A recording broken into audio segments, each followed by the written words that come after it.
Hello students of CBSE board class 10th and class 12। कैसे हैं आप सब?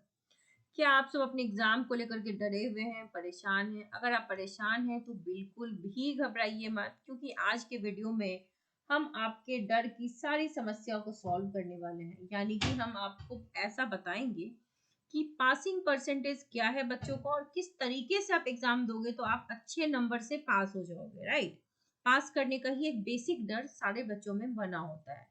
तो बच्चों, पासिंग परसेंटेज पे अब हम डिस्कशन करें।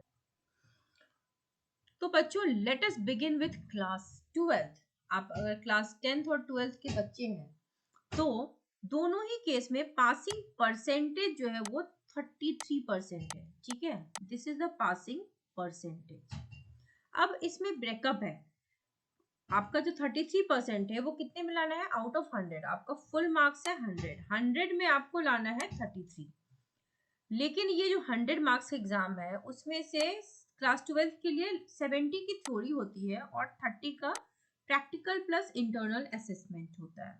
कुछ सब्जेक्ट्स 80 के भी होते हैं, तो वहां पर इंटरनल असेसमेंट आपका हो जाएगा 20 मार्क्स का। ठीक, सिंस आप क्लास 12 के बच्चे हैं तो आपको थ्योरी में भी 33% लाना है और प्रैक्टिकल में भी बच्चे 33% आपको लेके आना है। राइट, तो अगर आपकी थ्योरी 70 मार्क्स की है तो आपका 33% लगभग 23 मार्क्स बनता है। अगर आपकी थ्योरी 80 मार्क्स की है तो लगभग 26.4 यानी कि 27 आप रख लो, उतना आपको लेके आना है आपके थ्योरी पार्ट में। ठीक है, अब देखो ये लाना बहुत ही आसान है क्योंकि आपके साथ बहुत सारी इंटरेस्टिंग और इम्पोर्टेंट चीजें हैं, उसको हम डिस्कस कर देंगे आगे फर्दर कि किस तरीके से आप ये काम कर सकते हो। प्रैक्टिकल में तो बच्चे देखो 30 का अगर सब्जेक्ट है तो आपको 10 लेके आना है, और अगर 20 का है तो आपको 6.6 या रख लो 7 लेके आना है 33% के लिए। But I am very sure कि अगर आप 30 का अगर प्रैक्टिकल है तो 27 से कम तो किसी बच्चे को नहीं मिलेगा, और अगर 20 का है तो वहां पर 17 से बिलो किसी को नहीं मिलता, क्योंकि स्कूल आपके नंबर इतने काटते नहीं है। ये भी मैं मिनिमम स्कोर बता रही हूँ, मैक्सिमम तो 30 आउट ऑफ 30 या 20 आउट ऑफ 20 जाएगा। राइट, अब जरा क्लास 10th का देख लेते हैं बच्चे। क्लास 10th में भी पासिंग परसेंटेज आपका 33 है, विच मीन्स कि 100 में आपको कितना लेके आना है? 33। बट चूंकि आप क्लास 10th के बच्चे हो, आप थोड़े से छोटे क्लास के बच्चे हो, तो आपको प्रेशर थोड़ा सा कम है। आपको इंडिविजुअली थ्योरी और प्रैक्टिकल में 33% नहीं लाना है। कई बच्चे पूछते हैं, आपको थ्योरी प्लस प्रैक्टिकल मिला के 33 लाना है। Is it clear? दोनों मिला के। अब आपके लिए तो बहुत इजी है बच्चा, देखो 20 मार्क्स का आपका इंटरनल या प्रैक्टिकल मिला के होता है, तो 20 out of 20 this is the best case you will be getting. अगर आपको 20 में 20 आ गए तो थ्योरी में आपको कितने रिक्वायर्ड है? सिर्फ 13 नंबर है ना। बट ऐसा होता है कि सारे बच्चे को 20 में 20 नहीं मिलता। मिनिमम 17 मार्क्स तो आपको मिलेंगे ही। 17, 18, 19, 17 में मिनिमम बता रही हूँ, यूजुअली 18, 19 तो हर बच्चा लेके आता है। सो आपका अगर 13 टू 16 के रेंज में अगर थ्योरी में आप ले आते हो विच इज आउट ऑफ 80, तो ये बहुत ही आसान हो जाएगा आपके लिए। कितना लाना? 33%। This is the minimum passing percentage. Right, तो इतना हर बच्चा लेके आएगा। इसके अलावा सीबीएसई ने देखो आपके इस परीक्षा को यानी कि आपके सफर को आसान बनाने के लिए एक बहुत ही अच्छी पॉलिसी लगाई है, मॉडरेशन पॉलिसी। जहां पर अगर मान लो एक सेट ए है, एक बी है, एक सी है, हर सेट में डिफिकल्टी लेवल अलग अलग होता है। तो जिस सेट में डिफिकल्टी लेवल हाई है वहां पे आपकी लिबरल मार्किंग होगी। ठीक है, अगर क्वेश्चन में कोई एम्बिग्विटी है, मान लो कि कोई एरर है, लाइक सवाल सही नहीं है, कुछ प्रॉब्लम है, क्लैरिटी नहीं है, कभी कभी ऐसे क्वेश्चंस भी बोर्ड एग्जाम में होते हैं, तो there you will be getting marks. Set wise कोई इशू है तो मार्क्स मिलेगा। तो मॉडरेशन पॉलिसी आप सबके लिए लगी हुई है। आप वैसे भी फर्स्ट बैच हो आफ्टर कोविड, तो थोड़ा सा लीनियंट चेकिंग तो बनता है। ठीक है, लीनियंट चेकिंग होना बनता है। इसके अलावा देखो आपके पास रामबाण है। कैसे पता? स्टेप मार्किंग, देखो हर स्टेप का नंबर मिलता है। आपने अगर सीबीएसई की मार्किंग स्कीम देखी होगी तो आपने देखा होगा कि अगर कोई क्वेश्चन 3 मार्क्स का है तो डायरेक्टली 3 मार्क्स का नहीं है, उसमें 3 पार्ट्स हैं। तो अगर आपने फर्स्ट पार्ट लिखा तो you will be getting 1 marks, second part लिखा तो you will be getting 1 marks, third part लिखा तो you will be getting 1 marks. अब ये तीनों मिल करके ये 3 नंबर का है। कोई भी क्वेश्चन डायरेक्टली 3 या 5 नंबर का नहीं होता, ब्रेकअप में होता है। तो देखो बच्चों, अगर क्वेश्चन नंबर 1 मान लो सर्टेन क्वेश्चन है, इसमें आपको फर्स्ट स्टेप सेकंड स्टेप आता है, तो आपको 2 नंबर तो 3 में मिल ही जाएंगे, तो स्टेप के नंबर मिलते हैं, ठीक है। मॉडरेशन पॉलिसी अभी भी मैंने आपको दिखाया, सीबीएसई के ऑफिशियल वेबसाइट पर दी हुई है। इंटरनल असेसमेंट के मार्क्स तो हर बच्चे को मिलेंगे, वो भी भर भर के मिलेंगे, ठीक है, क्योंकि स्कूल तो बिल्कुल भी नहीं चाहेगा कि उसके स्कूल के बच्चे का रिजल्ट खराब हो, क्योंकि उससे उसकी ब्रांडिंग वीक होती है ना, तो स्कूल कभी भी आपको खराब नंबर नहीं देगा, ठीक है। नाउ कमिंग टुवर्ड्स अटेम्प्ट, आप देख सकते हो जाकर के ऑफिशियल वेबसाइट पे बच्चे अटेम्प्ट के मार्क्स मिलते हैं। दैट मीन्स कि मान लो अगेन मेरे पास एक क्वेश्चन नंबर 4 है, मुझे नहीं आ रहा, फर्स्ट ऑफ ऑल जब एग्जाम सेंटर पे मैं जाऊंगी तो हो सकता है कि मैं ब्लैंक हो जाऊं। ऐसा होता है कई बच्चे के साथ, वो ब्लैंक हो जाते हैं, उन्हें लगता है अरे यार मुझे तो कुछ नहीं आ रहा, मैं कैसे एग्जाम दूं, आई एम टोटली ब्लैंक, और अगल बगल बच्चों के हाथ चल रहे हैं, है ना, तो वहां पर होता है कि अब मैं क्या करूं, सारे बच्चे हाथ चला रहे हो, मेरा हाथ ही नहीं चल रहा। वहां पे आप क्या करोगे, यू विल ब्रीथ, ठीक है, प्रॉपरली ब्रीथ करने के बाद पूरे क्वेश्चन पेपर को आप 2 से 3 बार पढ़ जाओगे, ठीक है। 2 से 3 बार पढ़ने के बाद आपको ऐसा लगेगा कि कुछ सवाल आप बहुत अच्छे से जानते हो, उसको लिख दोगे।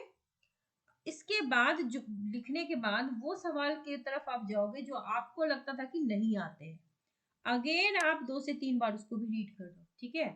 आपको कुछ ना कुछ उसके इन एंड अराउंड आता होगा, क्योंकि आपने एक साल पूरा का पूरा लेसन कहीं ना कहीं तो सुना है ना। मान लो कई बच्चे सीरियस नहीं होते, ध्यान से नहीं पढ़ा, भूल गए, but at least you know something around that, तो वहां पर काम आता है आपका अटेम्प्ट। आपको आता नहीं है पूरा, लेकिन कुछ तो आता है, ठीक है। जैसे सपोज अगर मैं क्लास 10th की बात कर लूं, तो रेन ड्रॉप, रेन ड्रॉप्स आप सभी जानते हो, बारिश होती है, मतलब एनीथिंग अराउंड दैट। रेनबो होता है, रेनबो क्यों होता है, कैसे होता है, थोड़ा बहुत सबको पता है। तो आपको अगर मान लो पता ना हो कि ये ये रिफ्रैक्शन की वजह से हो रहा है, एटमॉस्फेरिक रिफ्रैक्शन की वजह से, लेकिन आपको थोड़ा बहुत डिस्पर्सन प्रिज्म का आइडिया तो होगा, तो you can write about that कि हाँ जो ये होता है, रेनबो होता है, वहां पर ऐसे होता है, क्यों होता है, तो इंटरनल रिफ्रैक्शन, एटमॉस्फेरिक रिफ्रैक्शन की वजह से, वट एवर यू नो। मान लो आपको ठीक से याद नहीं है कि कैसे हुआ, क्या क्या सिचुएशन है, लेकिन if you know about it, थोड़ा बहुत भी डिस्पर्सन टर्म यूज कर दिया, प्रिज्म टर्म यूज कर दिया, ठीक है, एटमॉस्फेरिक रिफ्रैक्शन टर्म यूज कर दिया, सम टर्म्स यू नो ना, तो अगर आपने उसके नाम लिख दिया, जितना ज्यादा लिखोगे उतना ज्यादा तुमको अटेम्प्ट के नंबर वहां पर मिलेंगे, ठीक है। तो अटेम्प्ट के मार्क्स मिलते हैं, इसलिए आप में से कोई भी बच्चा कोई भी क्वेश्चन छोड़ के मत आना, चाहे जानते हो या नहीं जानते हो, उसको लिख के जरूर आना है, क्योंकि अगर आपने गलत भी लिख दिया ना तो भी एक दूसरा रामबाण है, that is grace marks. Suppose कोई बच्चा 33% नहीं ला पा रहा है, 30% के आसपास आ गया, तो क्या वो बच्चा फेल होगा? नहीं, सीबीएसई वहां पर उसको 3 से 4 नंबर दे करके पास करेगी। अब वो मार्क्स उसको देगी कहाँ? जहां आपने अटेम्प्ट लिए और सही थे वहां तो आपको नंबर दे दिए, लेकिन अटेम्प्ट गलत लिए भी हैं, ठीक है, तो वहां भी वो आपको भर भर के नंबर देगी, 3-4 नंबर टोटल आपको पूरा कर देगी ताकि आप पास हो।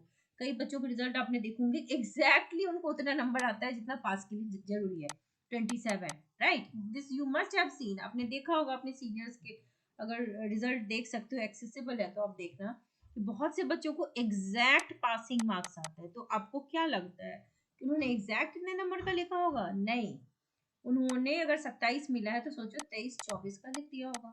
और जो आंसर चेकिंग जो टीम होती है, जो टीचर्स होते हैं, वो पैनल किसी बच्चे को फेल नहीं करना चाहते, तो वो यही जुगाड़ करके ग्रेस मार्क्स दे करके, ग्रेस मार्क्स को ग्रेस मार्क्स ना कहकर हम क्या कहते हैं, अटेम्प्ट लगाया बच्चे ने तो भाई उसको मार्क्स मिल गए।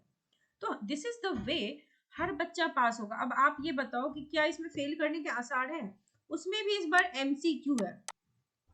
एमसीक्यू बहुत डिफिकल्ट लेवल का नहीं आएगा, अगर आपने एनसीईआरटी थोड़ा बहुत पढ़ लिया है, एनसीईआरटी पढ़ लो, एनसीईआरटी पढ़ने के बाद एग्जाम्पलर, एग्जाम्पलर सॉल्व कर लो, ठीक है, 5 इयर्स के पीवाईक्यूज कर जाओ, राइट, पीवाईक्यूज और एनसीईआरटी अगर आपने पकड़ लिया तो आपके 80 to 90% तो ऐसे ही आ जाएंगे।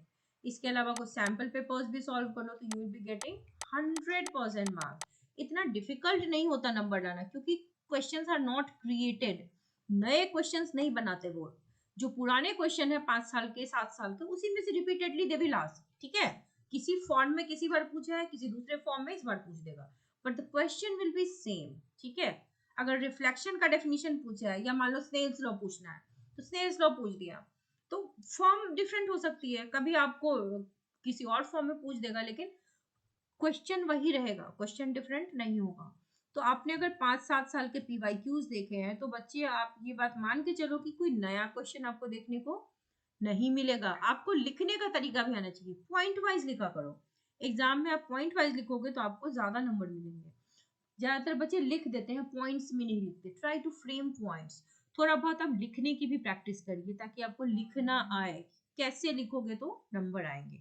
आई होप आप सबको क्लैरिटी मिल गई होगी कि एग्जाम में कैसे लिखोगे तो नंबर आएगा। अब देखो क्या बेनिफिट होता है अटेम्प्ट लेने का। कभी कभी अगर गलत क्वेश्चन है तब तो आपको नंबर मिलेंगे ही, लेकिन अगर आपने रिलेटेड लिखा तो भी you will be awarded with marks, right. So I hope आपको चीजें समझ में आई होंगी। All the very best to all students and do subscribe the channel for updates.